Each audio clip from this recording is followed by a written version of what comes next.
अहो, हम्म. कसला विचार करताय?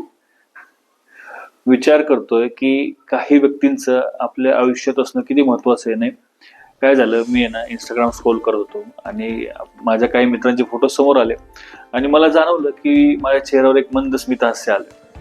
आणि मग मी विचार करायला लागलो की आपल्या आयुष्यात असे काही व्यक्ती असतात की ते चार्मिंग असो किंवा नसो, पण ते जेव्हा आपल्या अवतीभोवती असतात तेव्हा आपल्याला जाणवतं की हे एक नॉन जजमेंटल झोन आहे किंवा एक कम्फर्टिंग स्पेस आहे. आणि मग आपण स्वतःला रिडिस्कवर करतो. आणि मला असं वाटतं की हे व्यक्ती माझ्या आयुष्यात आहे त्यामुळे मी खरंच भाग्यवान आहे, कारण की ते माझ्या अवतीभोवती असतात. त्याच्यामुळे मला स्वतःला ओळखायला भेटतं, मला एक चांगली कंपनी भेटते आणि खरंच मला असं वाटतं की मी जे काही टाइम त्यांच्यावर स्पेंड करतो तो एक खूप आल्हाददायक असतो. आणि आय गेस मला असं वाटतं की आपल्या सगळ्यांच्याच लाईफमध्ये असे काही मित्र असतात की जे अशी कम्फर्टिंग स्पेस किंवा नॉन जजमेंटल झोन तयार करतात, हे की नाही?